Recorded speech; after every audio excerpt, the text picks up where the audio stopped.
Everyone, good morning. আমার নতুন একটা ব্লগে সকলকে স্বাগত। আজকের ব্লগটা এখান থেকে শুরু করছি। আজ সকাল সকাল বেরিয়ে পড়েছি মাইথনের উদ্দেশ্যে পিকনিক করার জন্য।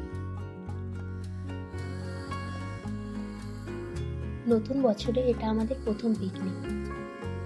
আমরা আর আমাদের সাথে বাবার বন্ধু, তাদের ফ্যামিলি, আমরা সবাই মিলে একসঙ্গে যাচ্ছি। আমাদের বাড়ি থেকে মাইথনের দূরত্ব প্রায় 130 কিলোমিটার।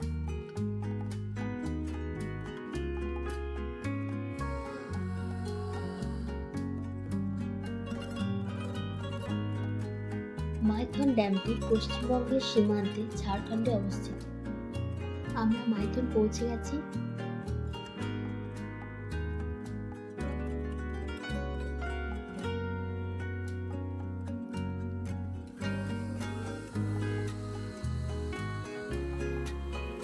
এটা হচ্ছে মিলেনিয়াম পার্ক।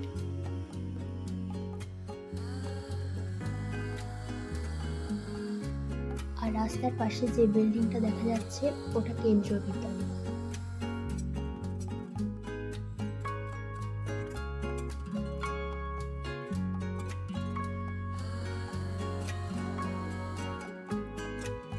আমরা বাথানবাড়ি পিকনিক স্পট সাইডে চলে গিয়েছিলাম, কিন্তু বাকি সবাই অপোজিট সাইডে আছে, তাই আমরা ওখানে যাচ্ছি।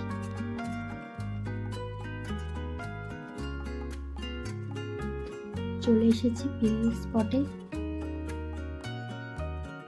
একদম স্বচ্ছ জল, দেখো ড্যামের ভিউটা জাস্ট অসাধারণ।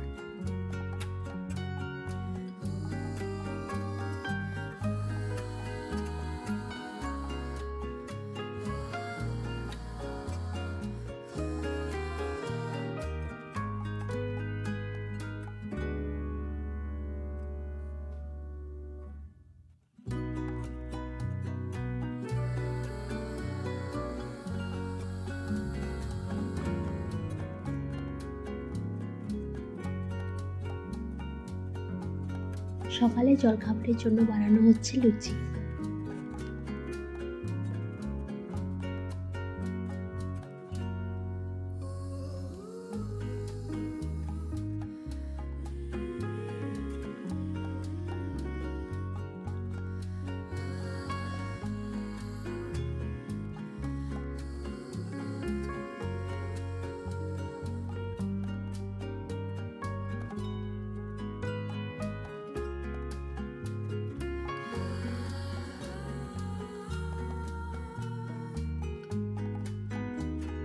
আর এদিকে কাঠের আঁচে বানানো হচ্ছে চিকেন।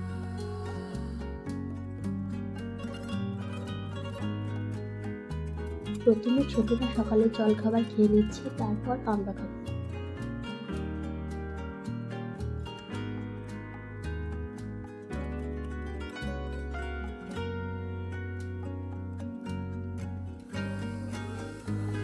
আমাদের খাওয়া হয়ে গেছে, এখন বাকিরা সবাইও খেয়ে নিচ্ছে। এখন এদিকে হচ্ছে মাটন।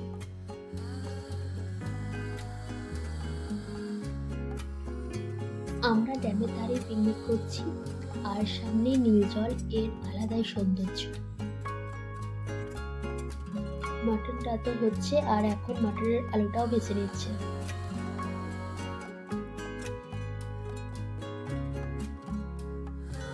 বাচ্চাগুলো বল নিয়ে খেলছে, আর দিদিরও খেলা হয়ে গেছে, এখন দিদির কাছে আসছে। আর ওদিকটায় দুপুরের জন্য রান্না হচ্ছে। একে তো শীতকাল, আর যা ঠান্ডা পড়েছে, ওয়েট ওয়াইপস দিয়ে মুখটা একটু ক্লিন করে নিচ্ছি, এরপর ময়েশ্চারাইজার অ্যাপ্লাই করে রেডি হয়ে নেব। আমি আর দিদি সেম কালারের সোয়েটার পরেছি, দুজনে একসাথে ফটো তুলবো বলে। অবশ্য প্ল্যানটা দিদিরই ছিল।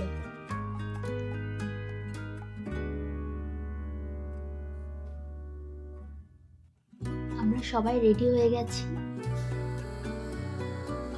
এখন আমরা যাব একটু ঘুরতে। শীতকালে মাইথন ড্যামটি পিকনিক স্পট হিসাবে খুবই জনপ্রিয়। এখন আমরা যাচ্ছি বোটিং ঘাটে। সামনে বাবা আর বাবান আছে।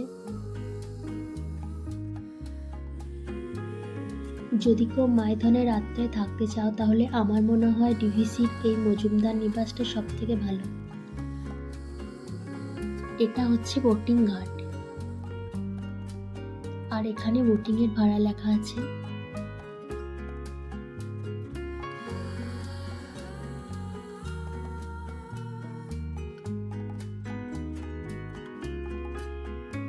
আর এটা টিকিট কাউন্টার।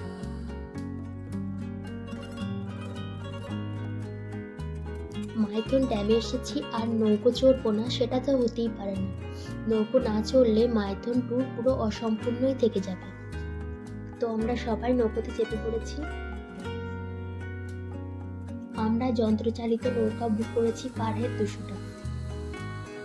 এই ড্যামটা চারিদিকটা ছোট বড় দ্বীপ ও পাহাড় দিয়ে ঘেরা। আমরা এই দ্বীপটায় নামবো।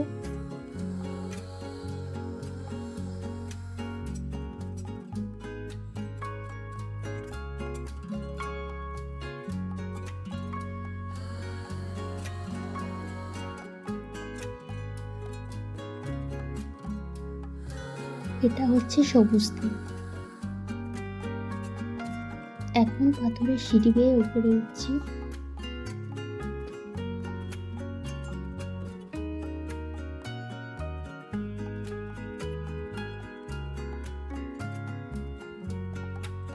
ওপরটায় সেরকম কিছু নেই, চারিদিকে জল, সেটাই দেখা যাচ্ছে।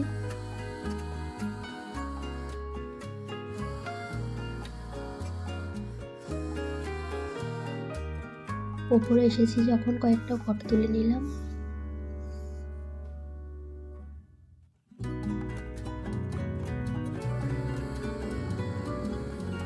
এখন নিচেতে নেমে যাচ্ছি।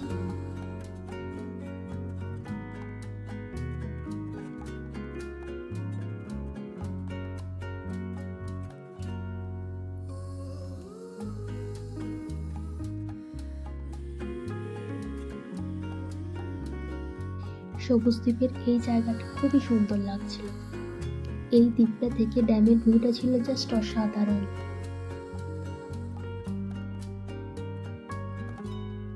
এই জায়গাটা এতটাই সুন্দর ছিল যে চোখে না দেখলে বিশ্বাসই হবে না। আমরা সবাই মিলে এখানে নিজেদের পছন্দ মতো ফটো তুলে নিলাম।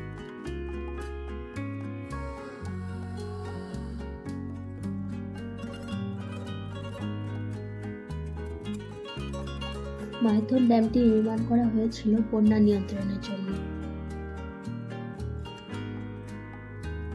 এই ড্যামটি 15,712 ফুট লম্বা, 165 ফুট উঁচু।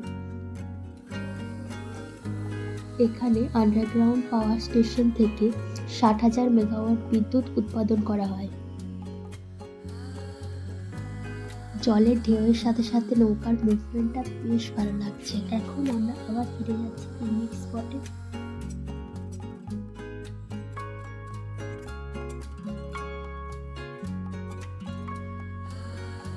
এখানে পার্কিং এরিয়াটা ছিল বেশ বড়।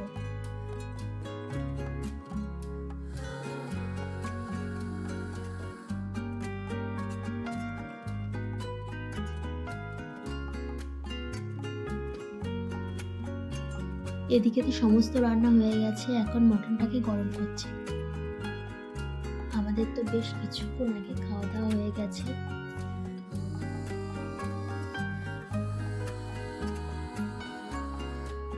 দেখো সূর্যাস্তের পর ড্যামের ভিউটা অন্যরকম লাগছে।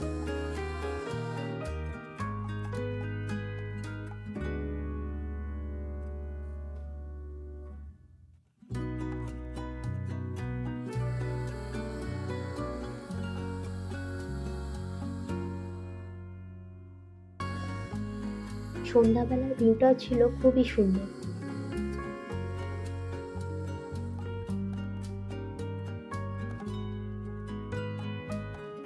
এখন বাড়ি ফেরার পথে আমরা যাচ্ছি কল্যাণেশ্বরী মন্দির দর্শনের জন্য।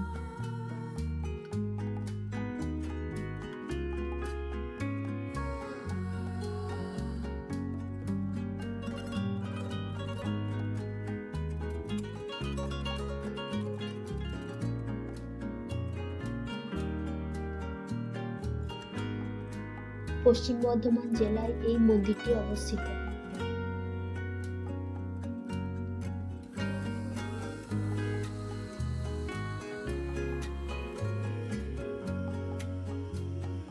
মন্দির চত্বরের মধ্যেই আছে একটা শিব মন্দির।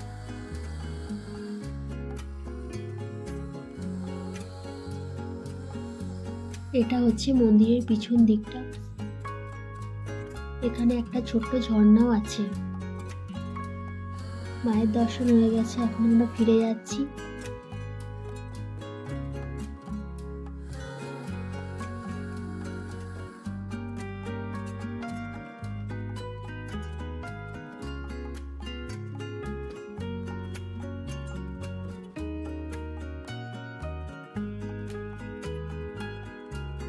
এরপর আমরা গেলাম আসানসোলের কালীপাহাড়ি অঞ্চলের ঘাগরবুড়ি মন্দির সংলগ্ন এই মন্দিরে। এই মন্দিরের কারুকার্য খুবই সুন্দর।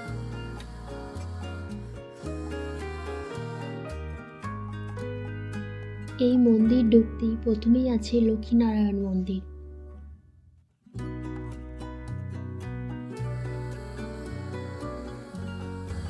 এর পাশেই আছে মহাদেবের মন্দির।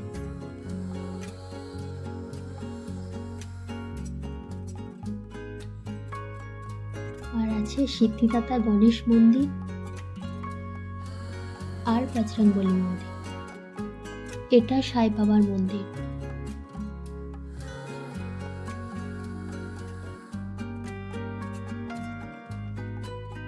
আর এটা হচ্ছে ঘাগরবুড়ি মন্দির।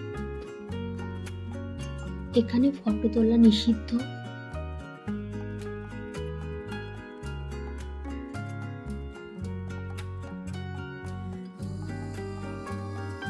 আর এই দোকান থেকে একটা মুখোশ নেওয়া হচ্ছিল।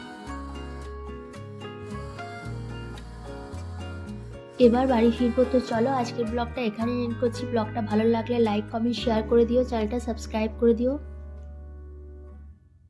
আমার চ্যানেলের নতুন সদস্য হয়ে থাকলে সাবস্ক্রাইব করার অনুরোধ রইল। আর ফেসবুক পেজ থেকে দেখলে পেজটা ফলো করো। আবার দেখা হবে নতুন কোনো একটা ব্লগে। টাটা।